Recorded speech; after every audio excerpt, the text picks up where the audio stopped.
Hey, what's going on, everyone? This is Jakadash here. Welcome back to Metroid Prime 3 Corruption.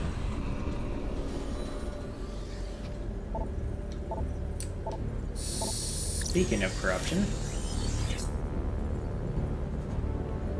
after we fought the last boss, the Moganar,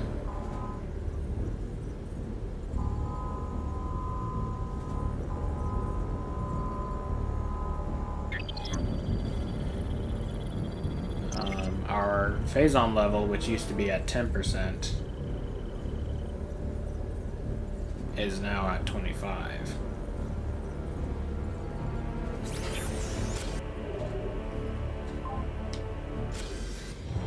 And now that it's at 25,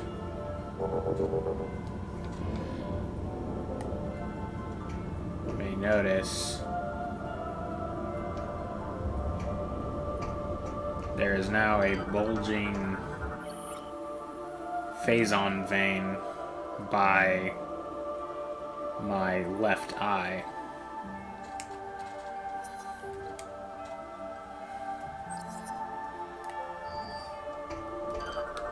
I think I mentioned, like, there's kind of a semi-horror element implemented in the fact that you can see your eyes when you go into scan mode.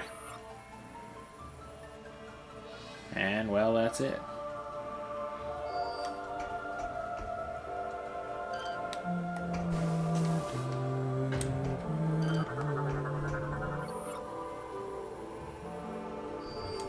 Now, it's really gonna be hard not to hum along with the music,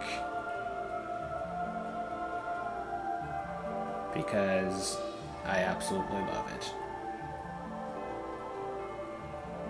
Anyway, Chozo bust represents Alqua, a key architect in Skytown's creation.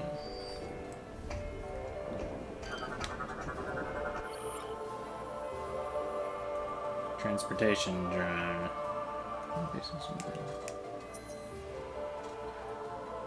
Class D transportation drones are used for the distribution of supplies and materials across all of Skytown. Upon activation, each unit is assigned a set position along a transit route that it will use exclusively.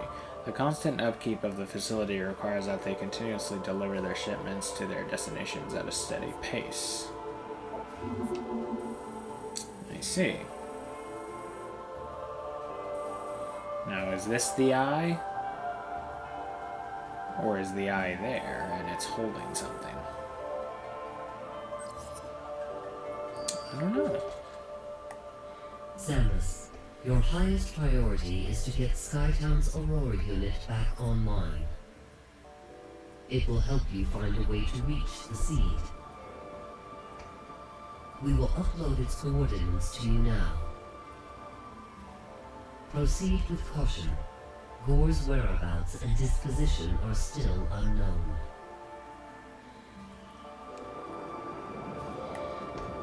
Yep. Considering what happened to the last hunter, aerial repair drone, automated maintenance bot, initial activation 132.8 years ago. It's very efficient. An evolved version of the ground units, these drones were designed to perform basic maintenance and repair tasks. Their small size and flight capabilities allow them access to the hardest to reach areas of Skytown. Repair drones are manufactured and activated every 200 years, with the previous units being recycled for construction materials.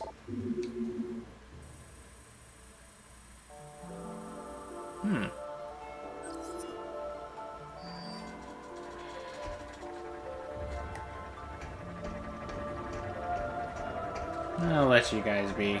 You guys are doing the Lord's work. Speaking of which, if this planet seems rather heavenly, just with this town in the sky and all, and this very celestial music, just a bit of trivia.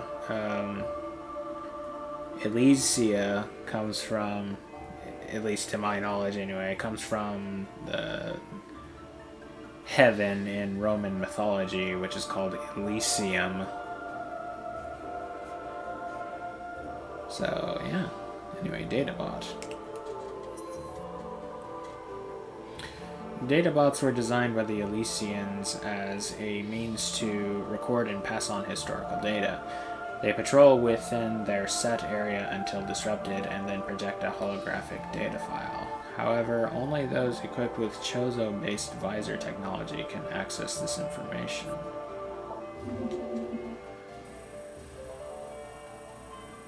Well, I guess I'm in luck.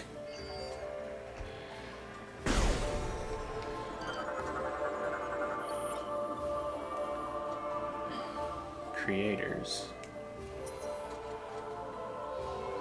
I am Elysian, descendant of both the Chozo and the First. I am facing the last moments of my life and transferring my memory to the data pod. In a way, our chronicle begins nearly 1500 years ago. That was when our noble creators, the Chozo, began to build that which would become our home. A place of exploration and knowledge floating in the clouds of planet Elysia. A fitting home for its great Chozo builders.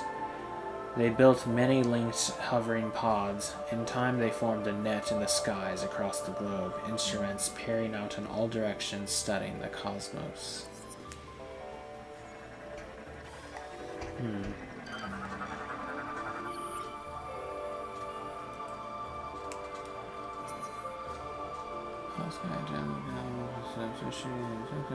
The centuries-old design has served as a blueprint for what is now standard across all planets. So I guess this is implying that the Chozo were the first to create the energy-shielded doors.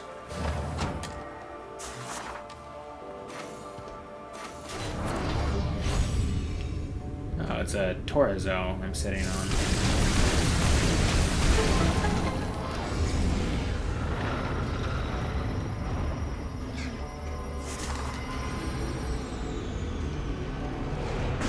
Goodbye, Torizo.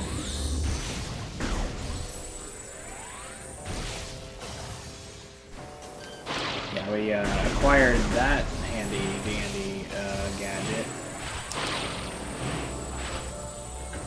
last episode.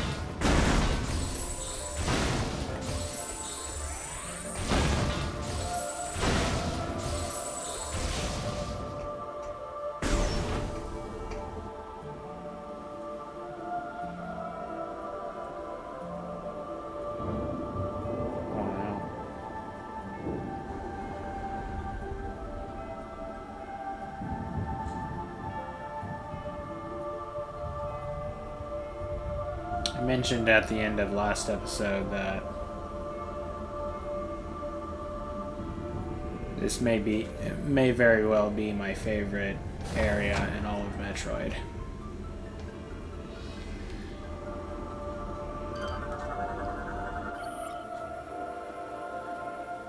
Zipline cable. Now, this is what I was talking about in my Prime 2 walkthrough, where how the screw attack... Whoops. The screw attack in Prime 2 is kind of made obsolete once you get the... Ouch. Once you get the the grapple beam, rather, is made obsolete once you get the screw attack.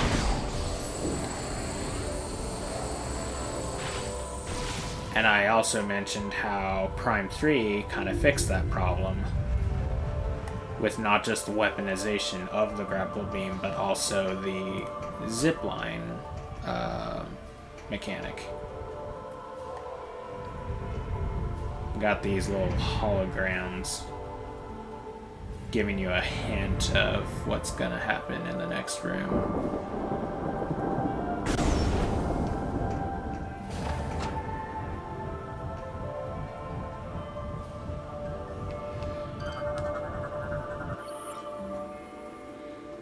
Tin bot, lightweight android that is easily knocked down. Tin bots are made from a lightweight metal that can easily be knocked around from explosions or high-speed impacts. This metal is also quite vulnerable to heat and can be melted by high-temperature weapons. Converted for security duty, the tin bots now patrol Skytown tirelessly. They are armed with kinetic beam pistols and can use their tool arms in close combat. And that's what we saw in the hologram.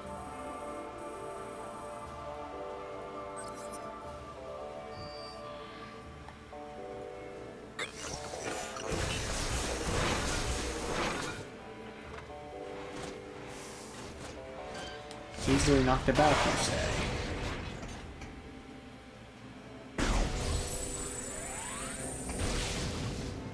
That's what makes them fun to fight.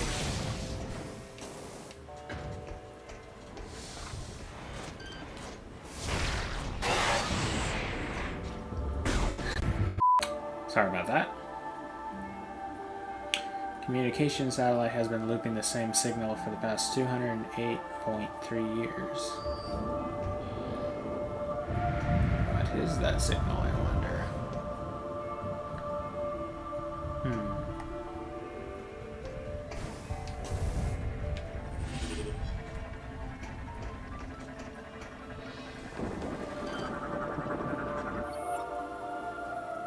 Kinetic charge should be sufficient to energize.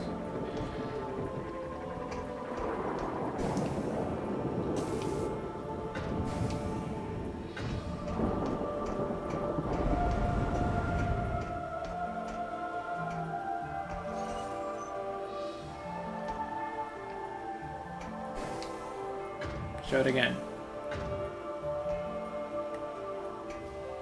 It's a picture of Ghor. Is tied into Skytown's main network. Ghor's image is displayed.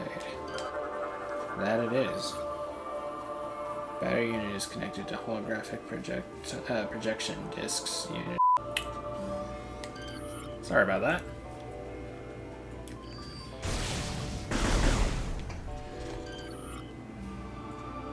Gift.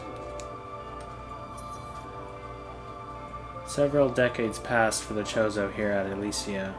The harsh winds and storms began to take their toll on the station, and upkeep began to take up more and more of their precious time. Seeing a need for assistance, they created us. The first Elysian, built by Chozo hands, stepped out of the mechanic creche 1450.82 years ago.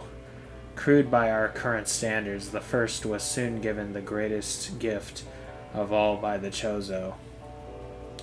To better assist the creators, the first was given self-awareness. To all other Elysians, the first shared the Chozo gift. This event marks year 1 of the Elysian Reckoning.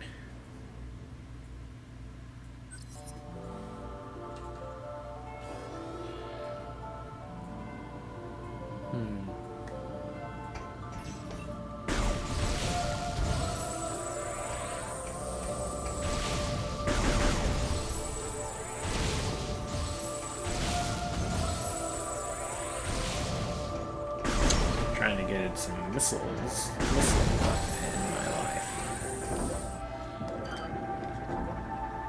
I saw you.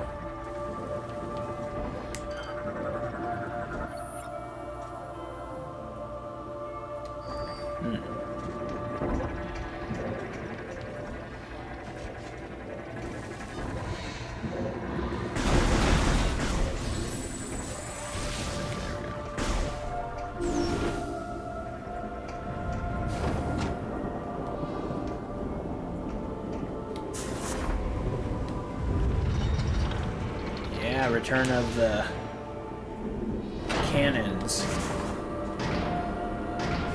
except they're much more kaboom, if you know what I mean.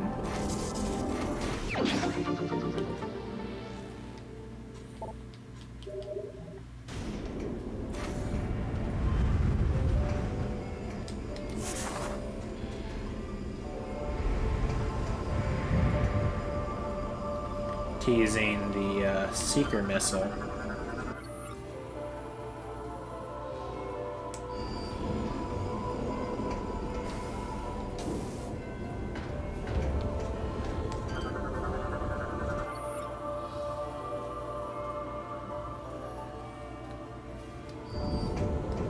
Again, teasing the heat-based weapon. More ziplining! Whee! I actually did get to go ziplining before in Thailand, which was also the same trip. I got to ride an elephant.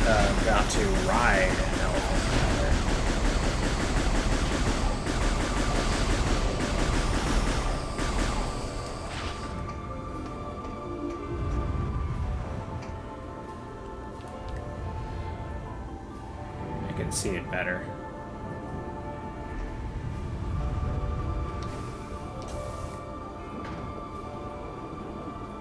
Got something.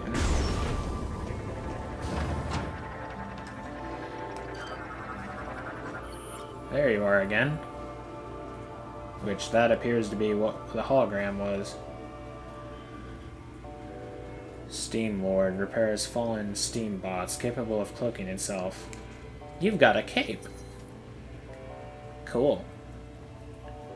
Steamlords command the worker drones of Skytown. They also repair them when they malfunction or break down.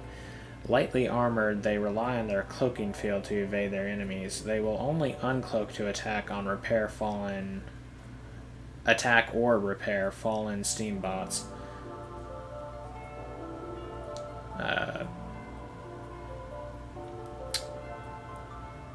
Let's see. Attack or repair fallen steam bots. Meh. But can still be detected with an advanced visor system while hidden.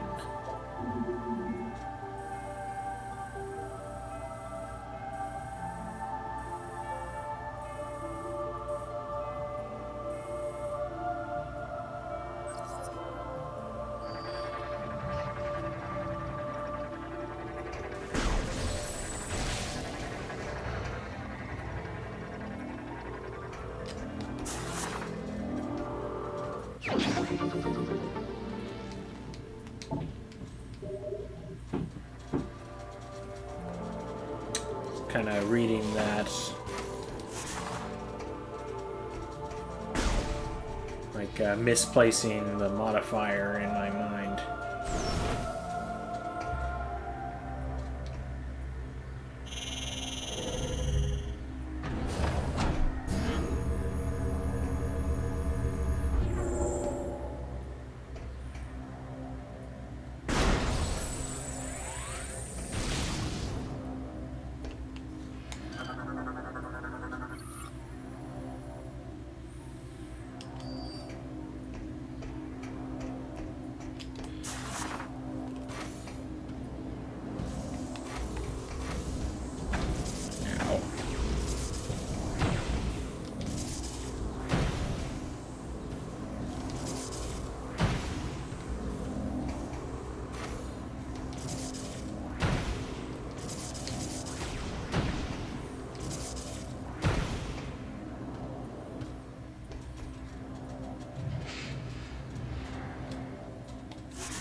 Steambot.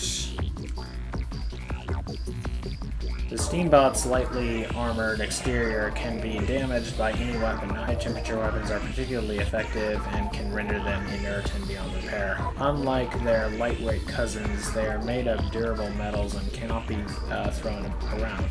Steambots served as combat units for Steamlords. They are armed with kinetic beam pistols, missile racks, and can use their tool arms in close combat. Damaged units can be restored by Steamlords. I see.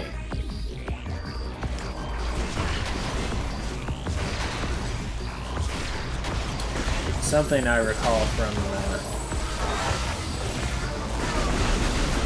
like something Kenji Yamamoto, the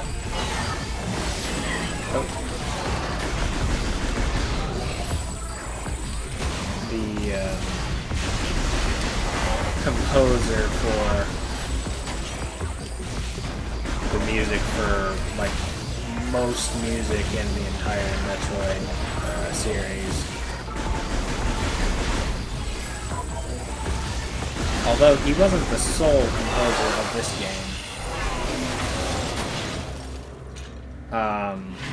Minako Hamano was another, or one of the other composers of this game. And then there's a third person whose name escapes me.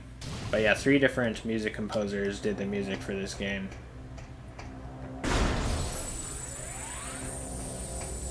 So I don't actually know who did the music specifically for the Steamlord. But I do remember how something Kenji Yamamoto wanted his music to convey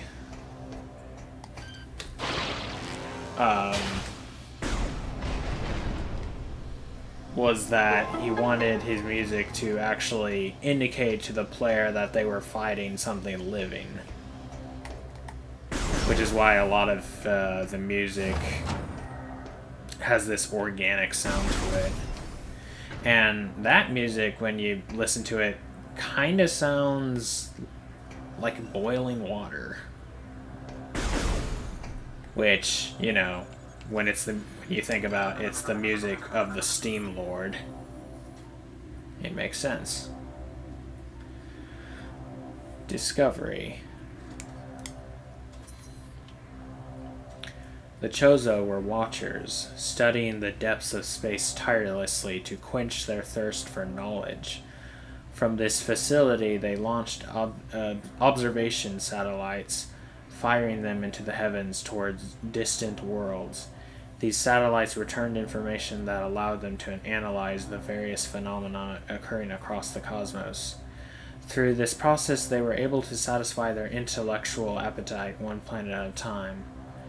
One day, a Chozo searcher happened upon a very rare discovery. A once thought lost satellite delivered information on a distant world. It was incredibly far away, even by Chozo reckoning. Study of the stellar object revealed that it was, in many ways, a planet, and yet also sentient, alive. This chance event was brief, and the information being collected was lost before the true identity of the planet was revealed.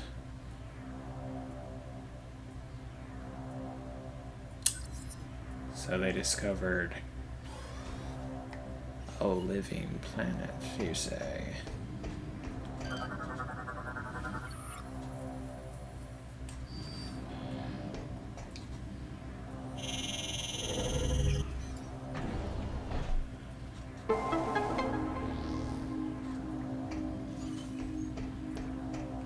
Let's look what's out here.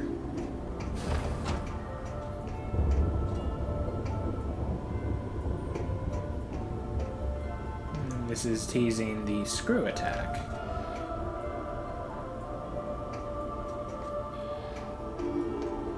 Yeah, there's a shot of the Steamlord.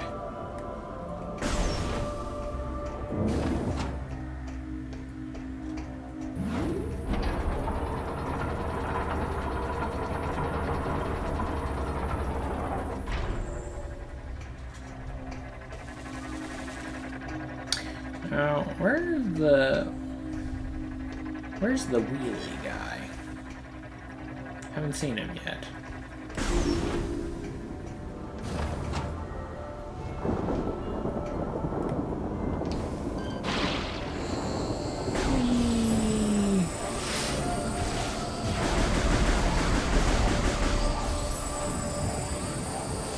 Now you can't actually scan these things because the moment you try to, you let go of the zip line.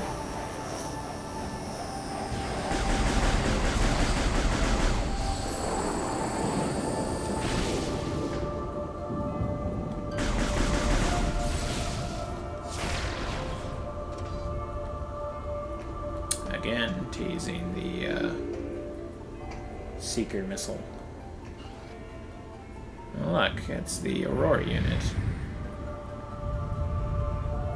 Also, looks like it's indicating the Aurora unit controls a whole network around here. Which I believe the Aurora unit 242 mentioned that. Oh, there you are, Mr. Wheelie. Repair drone. Ground-based automated drone once used for maintenance. The original version of the Elysian repair drone, because of their limited movement systems, these units quickly proved to be insufficient in performing the necessary maintenance duties. Used as a base design, the aerial model was created to address all flaws with the original version. Made obsolete by the aerial model, all production and manufacturing was halted over 150 years ago. Only a handful of these units remain active.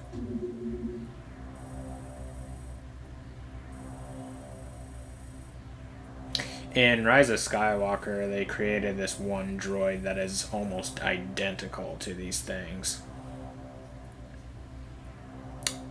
But this game was made long before Rise of Skywalker.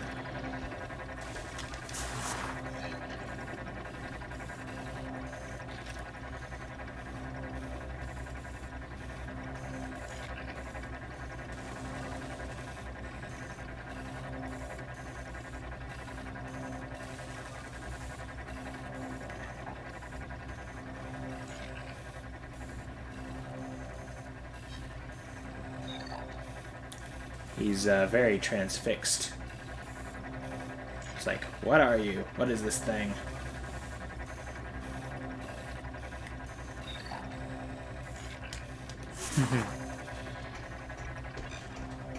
Wait, didn't I just come from here?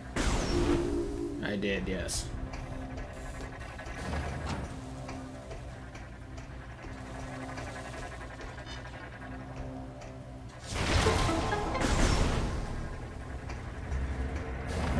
Save room.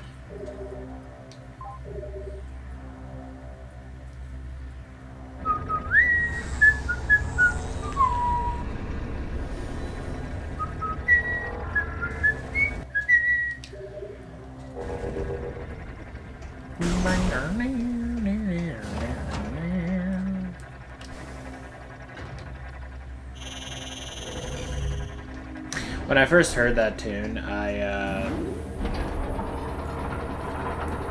was surprised because I was like, this sounds like a Legend of Zelda tune. But this is from Metroid? Hello there.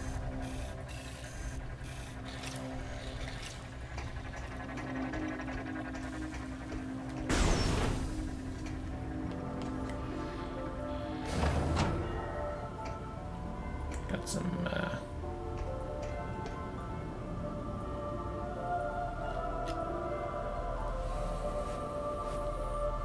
There's Aurora Unit 217.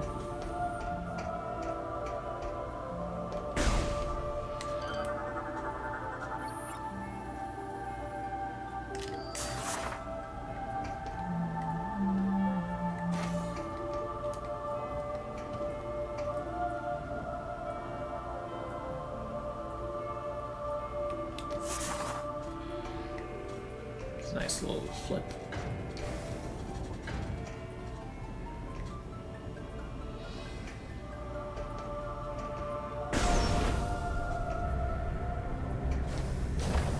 There's a more traditional puffer.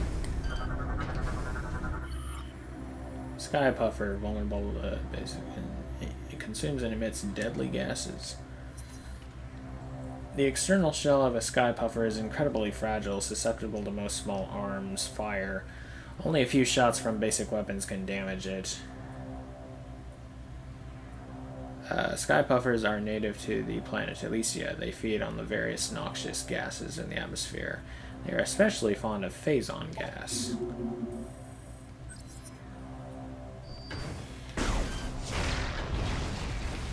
These things, like, cause quite the explosion, so you want to make sure you're far away from them when you blow them up.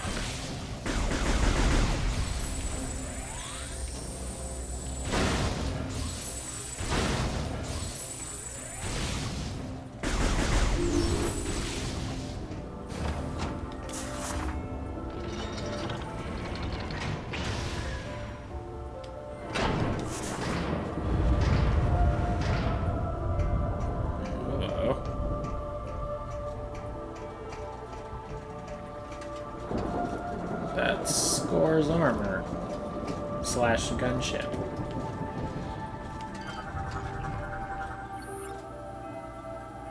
Ghor's powered battle armor suit is expanded and empty. Engines have recently been used.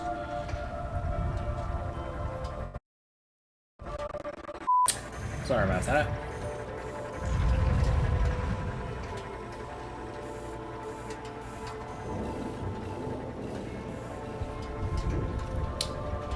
The bots seem very interested in this thing. It's like, what is this thing? And can I repair it?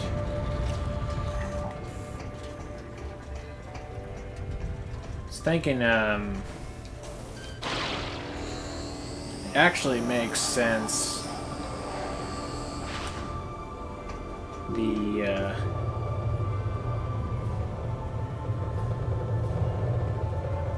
I'm not sure what that is.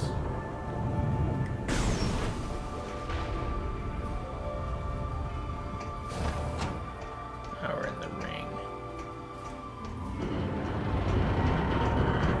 It makes sense which hunters specifically were sent to which location.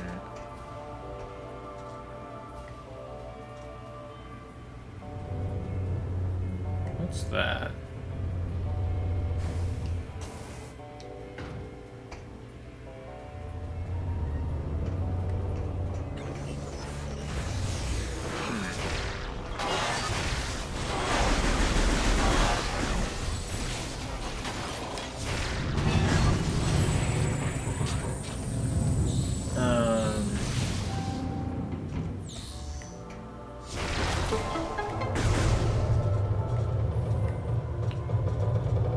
Like, the locations that which hunter was commissioned makes a lot of sense. Oh, hello. Another one of you guys, eh?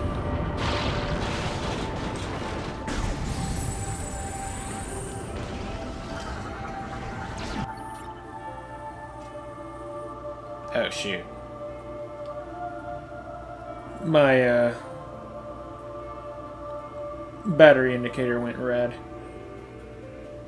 Okay, hang on a second. Huh. The indicator's still like that. Interesting. Anyway, the Dragoon Battle Drone is a resilient foe, but the thruster controls of the unit are vulnerable and can be easily ripped off. Originally designed to keep local aerial bioforms away from delicate instruments, the Dragoon is now used in a combat role. It carries twin rocket pods for offense, durable armor, and a missile jamming system help keep the unit safe.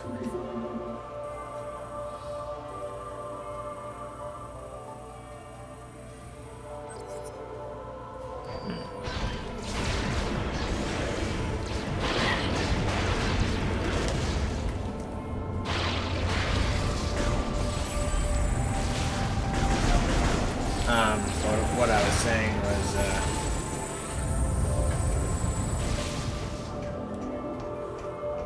there we go. All 4 bars are filled. I guess it just doesn't update when you're in like the menu or something, or when you're reading an article. But it makes sense, like, which planets each hunter was commissioned. Like, Lennis was sent to Brio, which has, like, not only the ice area, which we haven't been to yet. Woohoo! But it's also just, like, loaded with... Okay, you know what? I'm just not gonna deal with the likes of you. Goodbye.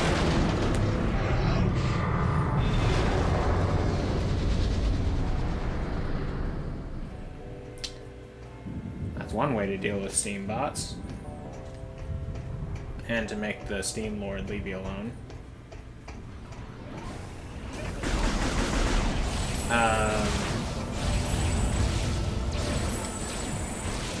But, like, you know, Brio is also just loaded with fuel gel, which reacts to extreme temperatures, such as the cold.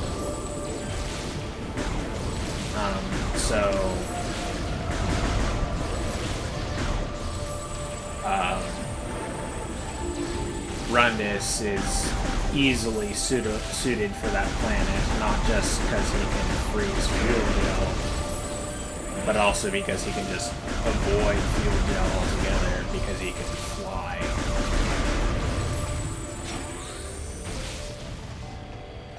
Basically fly, anyway.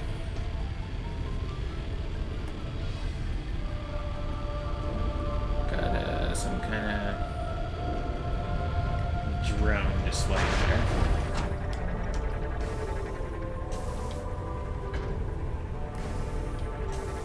And then Ghor is best suited for this world because it's full of robots, and of course he's got like a high level of empathy with artificial intelligence, as well as with people. And of course this is also where the Aurora Unit 217 is located, which is linked to the Skytown network. And then Gandreda was commissioned to go find the pirate stronghold. And of course, she can assume different forms, and so she can easily be like a spy. Apparently my software just doesn't like it when I detach those hook thingies. Or those panels. Reach the end of the line. End of line.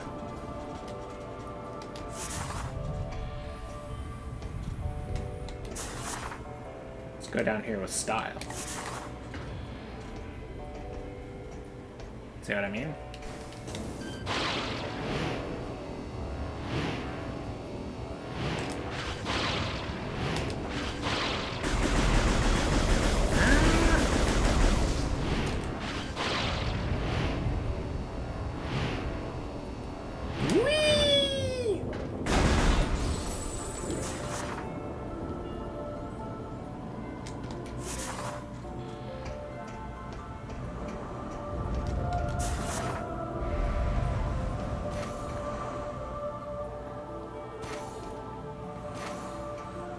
Considering how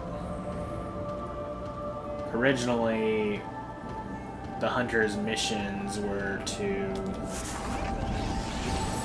deliver the vaccine to each of the Aurora units,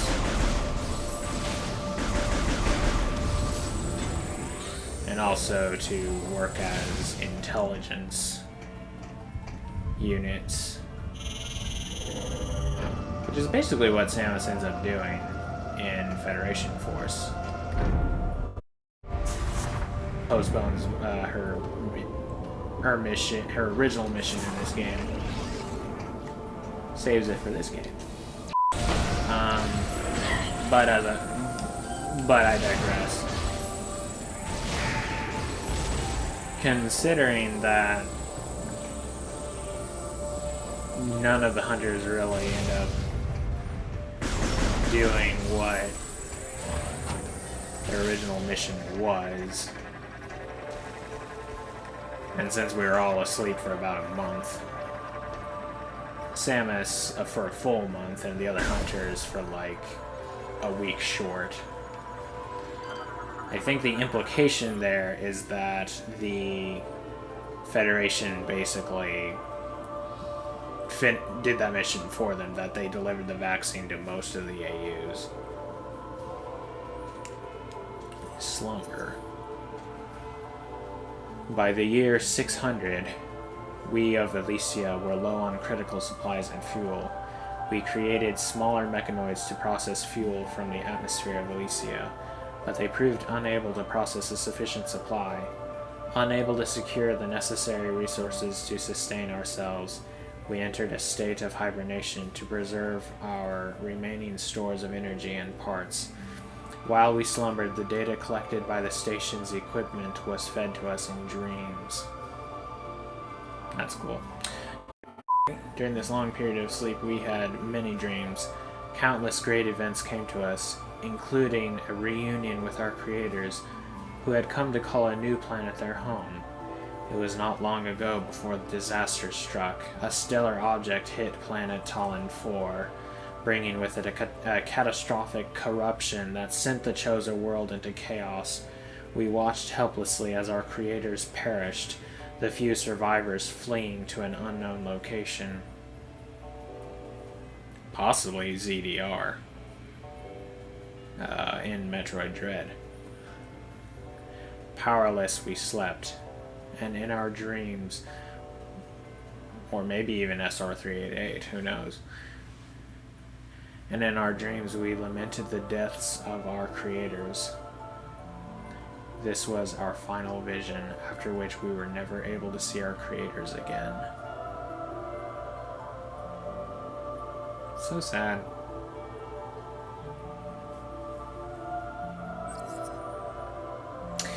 And actually, since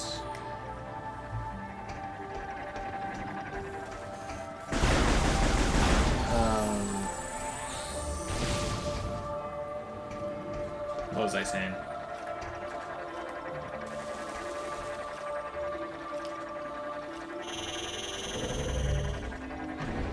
Dang it, I don't remember what I was talking about just then.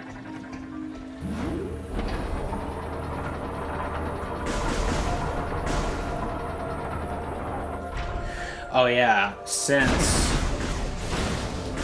the concept of Dread of Metroid Dread is introduced in this game, and it's also where our scans have detected a cache of Chosen technology.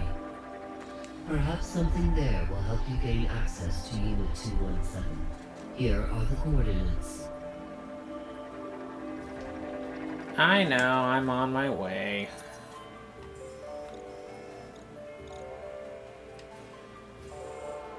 Just letting me know right as I'm at the door. You can't really turn the hint system off in this game. It's a little sad. But as I was saying,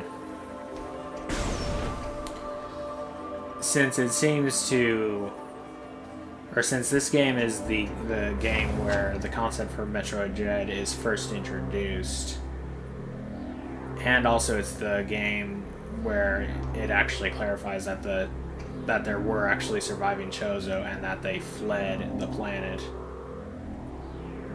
Perhaps the planet they fled to was ZDR. Which I know is kind of obvious of an implication, because that's like the first instance where we find living Chozo in the Metroid series. Anyway. Defense drone and antennas appear to be fragile. Could it be Antony? Oh well. Control unit inside armored helmet. The defense drone is used to secure key areas within Skytown. The externally mounted and tied into the unit's optic array. By destroying all of the antennas, the optic array will overload and be vulnerable for a short period. The machine's control unit is also vulnerable, but must be exposed to be targeted. Its armor is immune to small arms fire.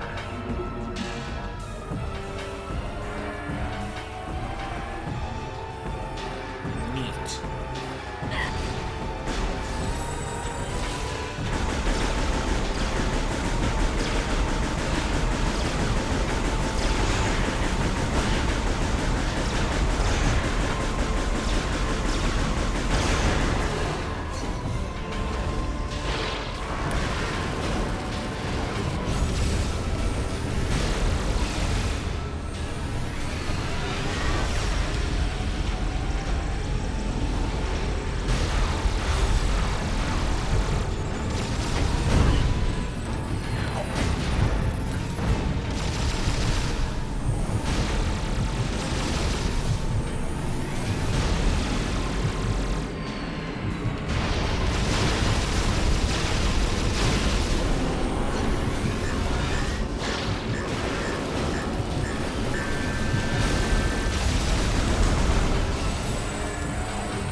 Pretty interesting how it seems to,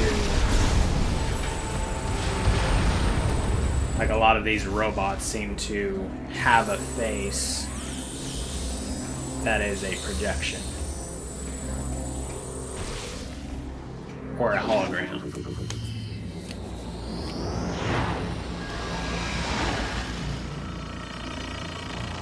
Woohoo!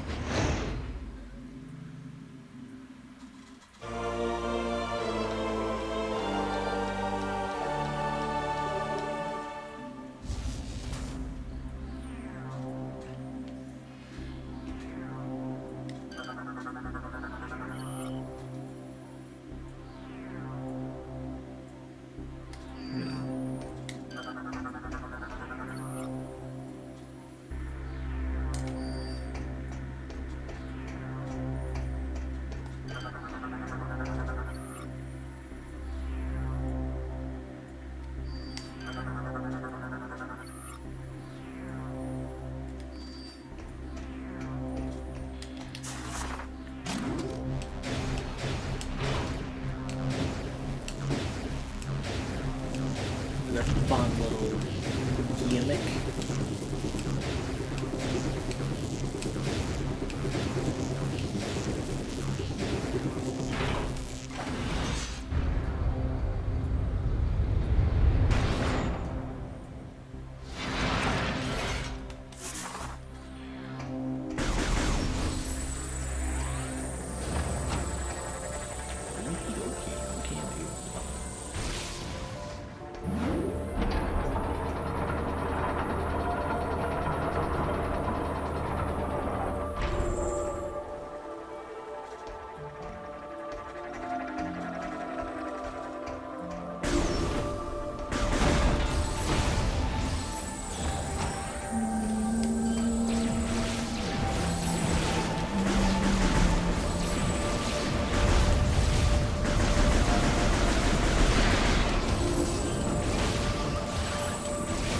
These guys are basically the equivalent of a Gragnol adult.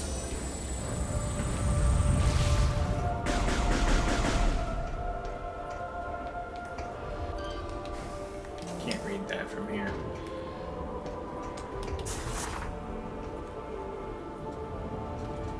Sure can activate it though.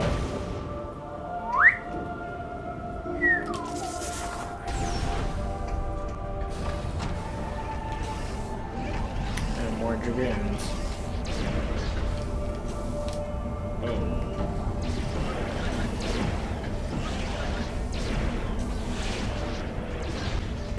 Goodbye.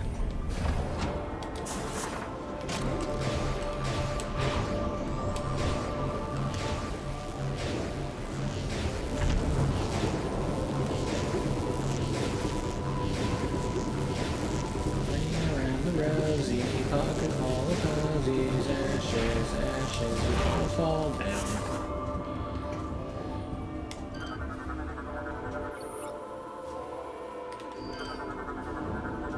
For those who don't know, that is a reference to the Black Death. That song is. The kinetic orb cannon's original purpose is unclear, but they are capable of firing spherical objects at high speeds to a set target. Entering a cannon while in Morph Ball will allow you to reach new areas and traverse great distances quickly. It appears to in various locations in Skytown, however, most units have shut down and require a kinetic charge to activate.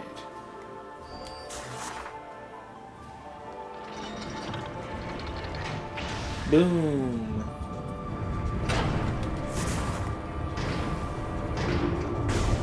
Back in the ring. Open up! Those kind of look like Bombus or Atomics.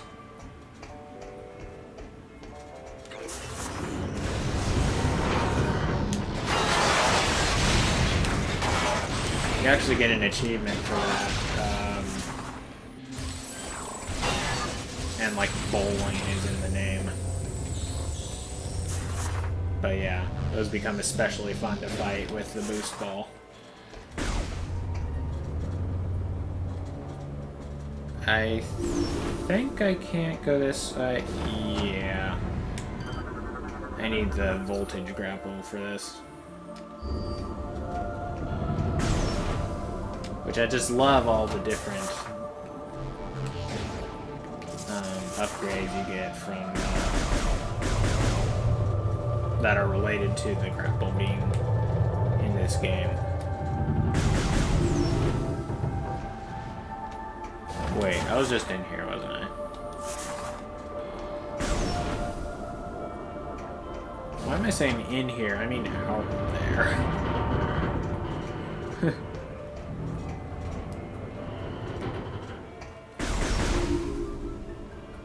No, not that way.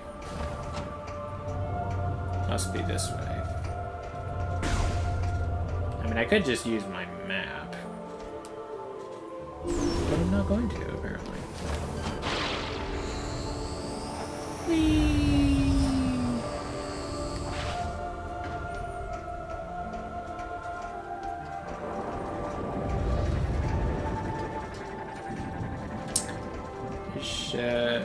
The ship thingy-mabobber is still here.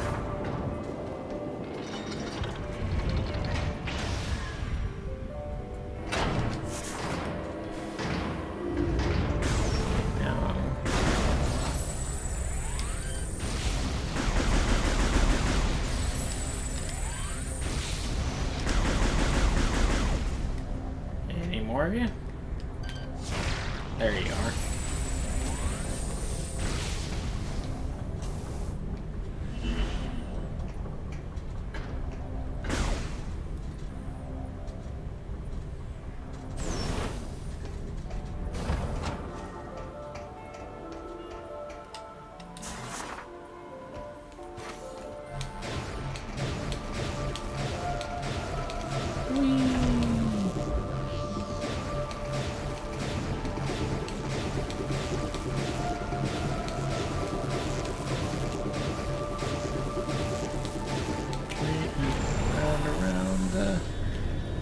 Kinetic thing in the bush.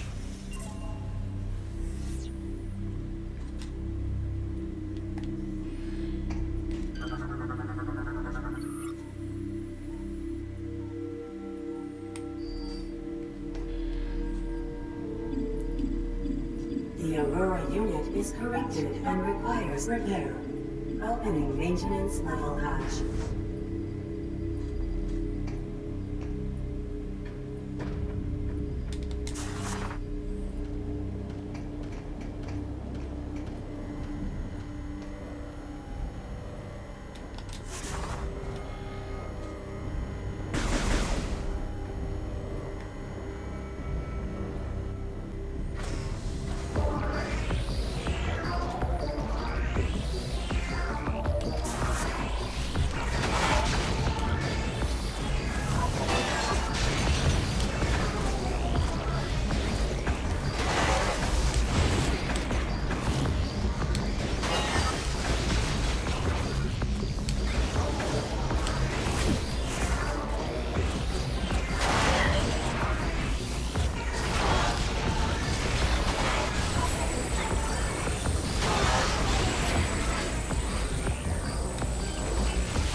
Is that all you got? As a matter of fact, yes.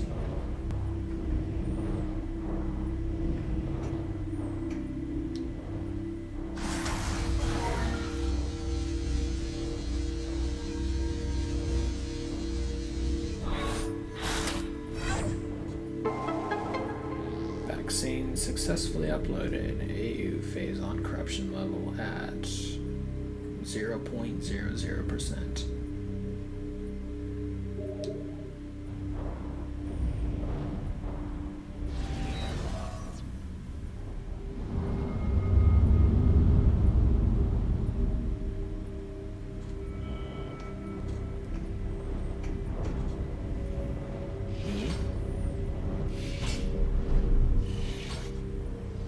It's Ghor. This turbulence is insignificant. I'll show you what I mean. Up there!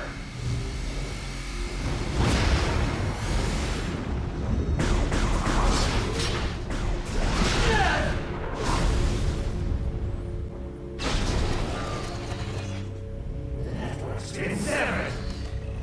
You have no chance of destroying the seed unless you restore the Aurora unit.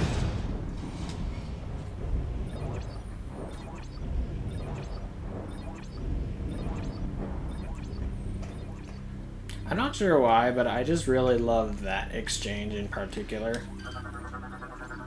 Like, I find myself quoting that part to myself for some reason a lot. Locked there, doesn't appear to be any way to open this door.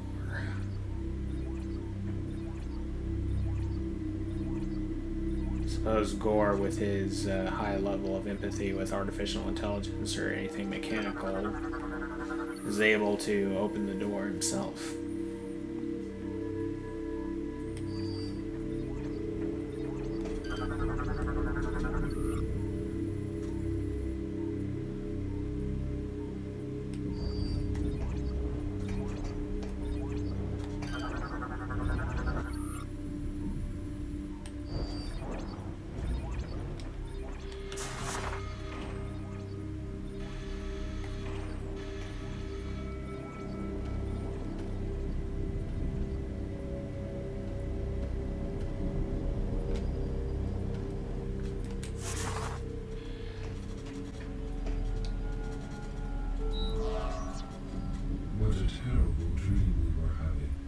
Thank you for purging our Phazon Corruption and allowing us to awaken.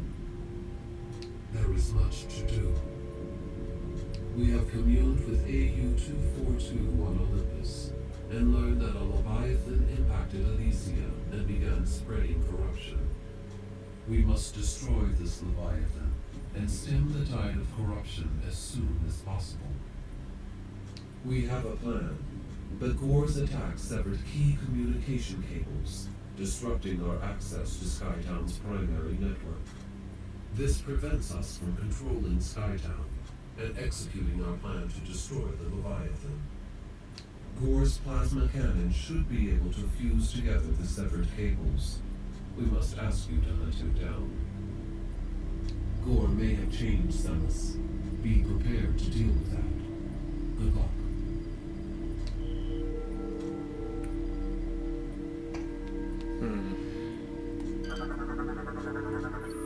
It's like now they're actually telling me to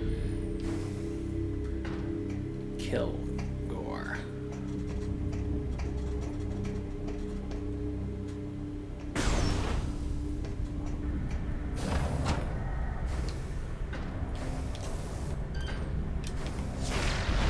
Well, Samus is the name, bounty hunting is the game. Got that right.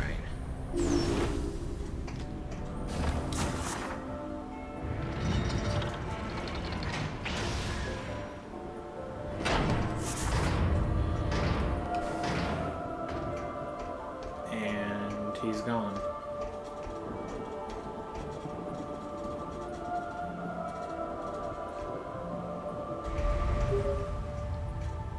Ship status alert. Unknown entity approaching. Commencing hull lockdown.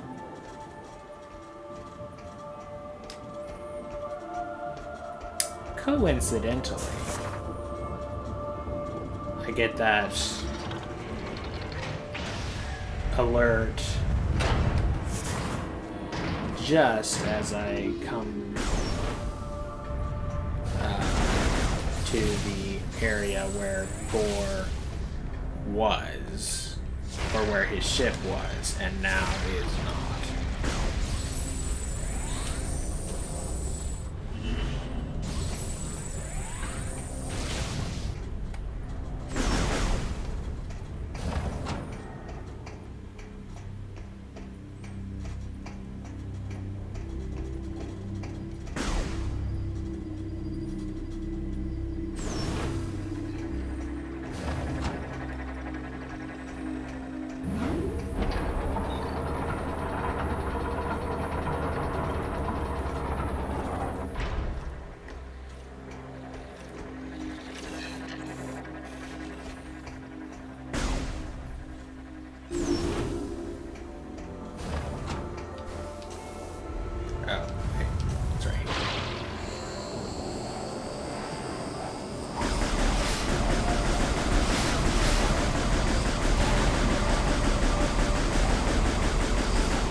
Oh, wrong way.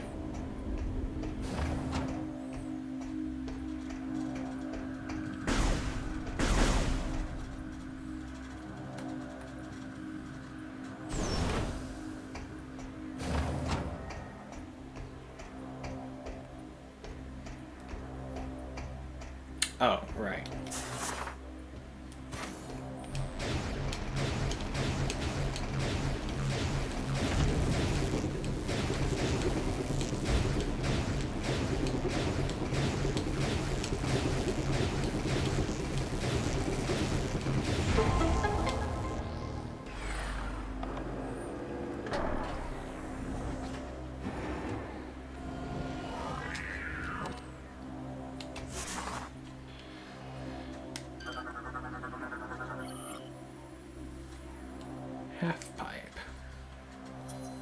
Half-pipes are U-shaped channels with incredibly smooth surfaces that Samus can boost along.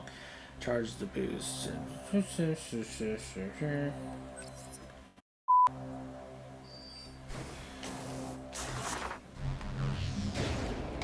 Oh.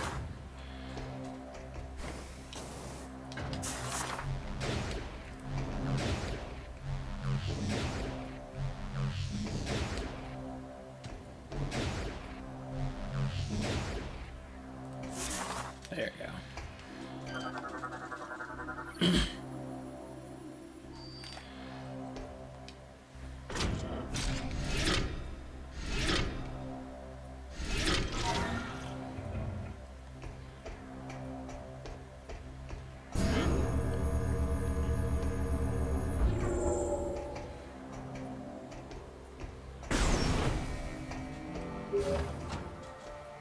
Ship priority status alert. Hull armor taking damage.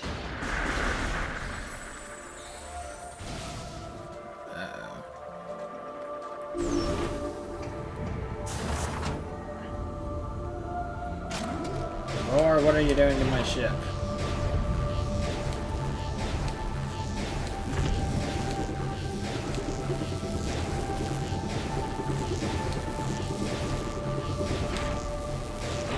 I mean, yeah, it's kind of obvious, but...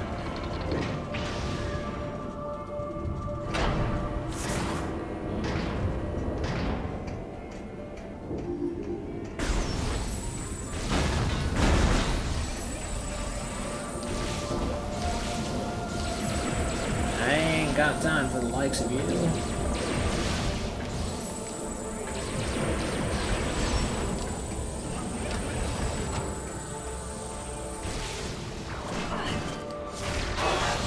Or you.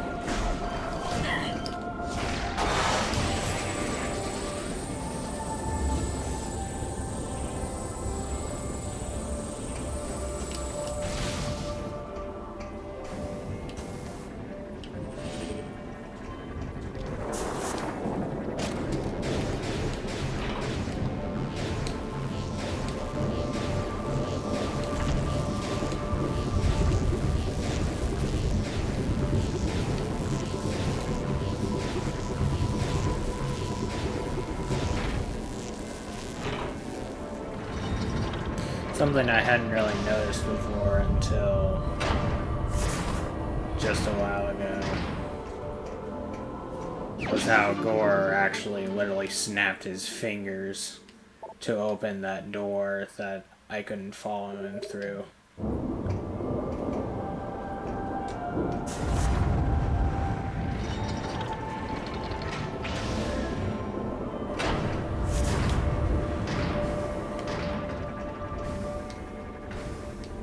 Kind of look at energy tanks a bit differently in this game, because not only are you collecting more health, but you're also collecting more hyper mode rounds, if you will.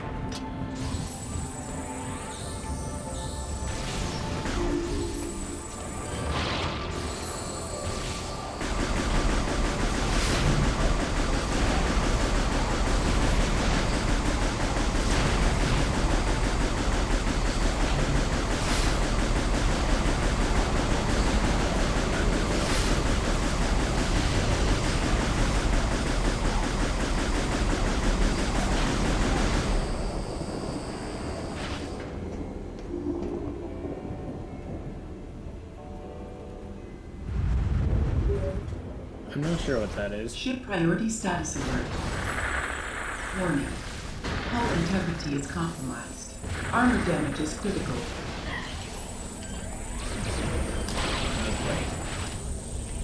Ah! Shoot.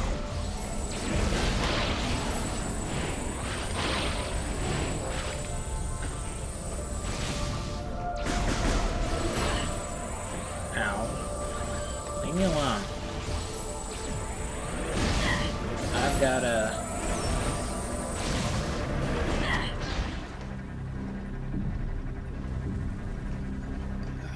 got a big problem on top of my ship. That's what I've got. I say there, bud, could you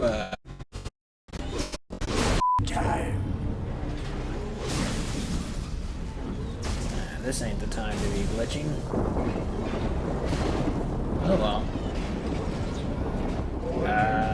Put that down, please. Oh. You sure have a very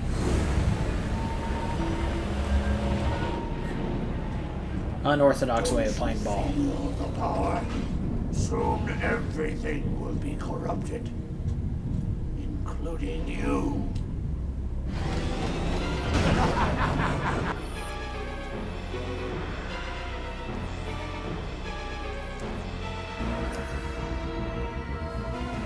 Ghor's energy shield is capable of repelling all weapon fire, but the back-mounted generator is exposed to attack.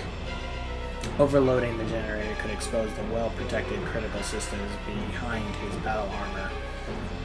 Ghor's arsenal is considerable. Plasma-based beam weapons, attack claws, and a multi-missile system are at the cyborg's disposal in battle.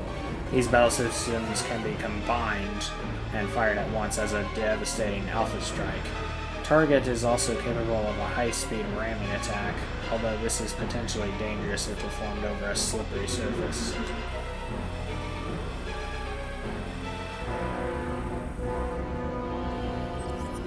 I see. Like that, for instance.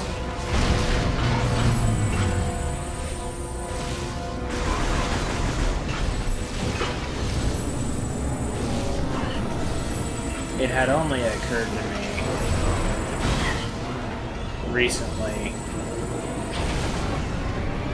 that there's fuel gel spillage here because he was attacking my ship. Basically confirming that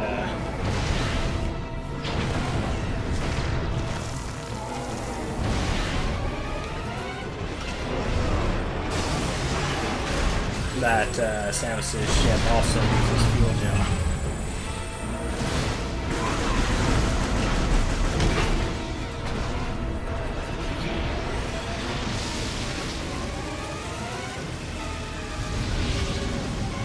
Aw, no more ice skating. But I love ice skating more. You and me?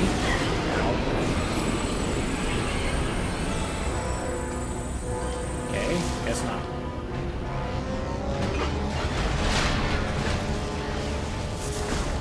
Bit like fighting the quads in Prime 2 there.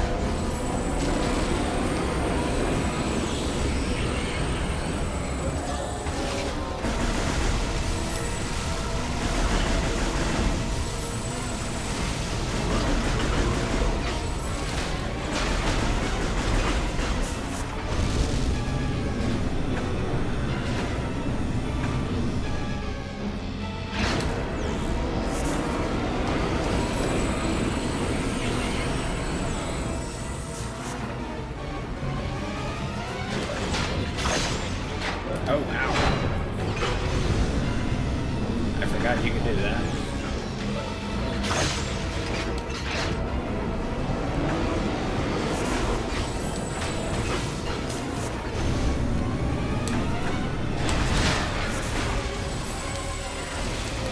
That was ridiculously hard to do.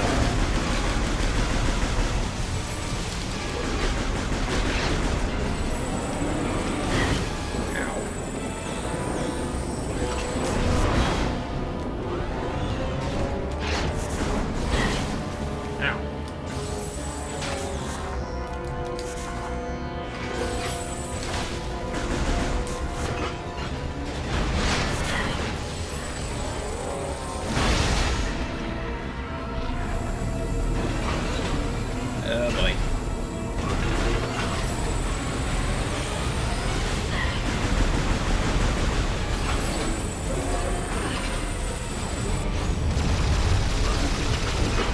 This wasn't the fate you deserved for.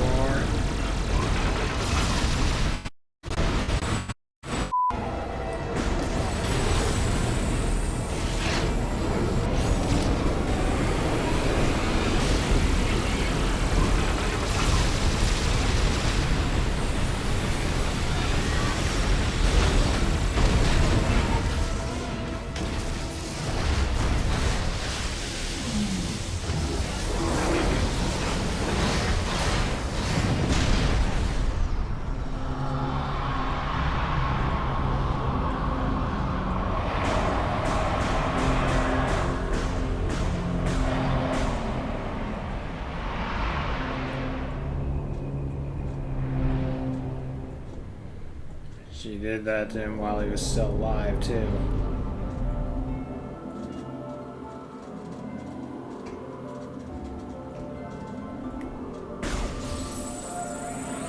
Nice bit of subtlety there. Without even saying a word, Samus is demonstrating how she's like pissed.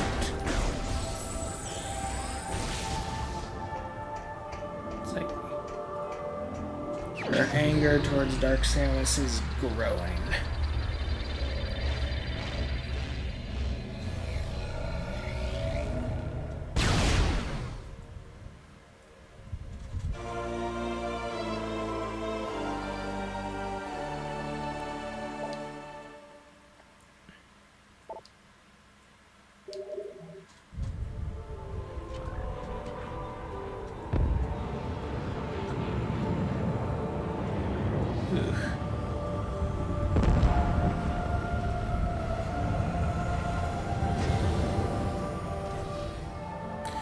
All the damage could have been a lot worse.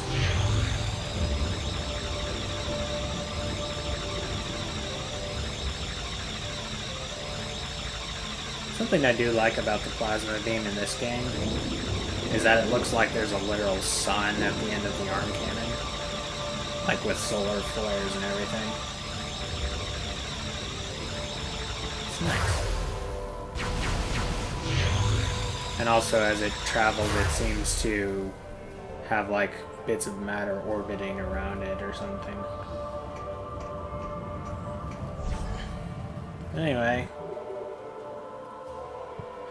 that's gonna do it for this episode. My ship is too damaged to fly at the moment, but thank you all so much for watching. As always, God bless, and I hope to see you all next time.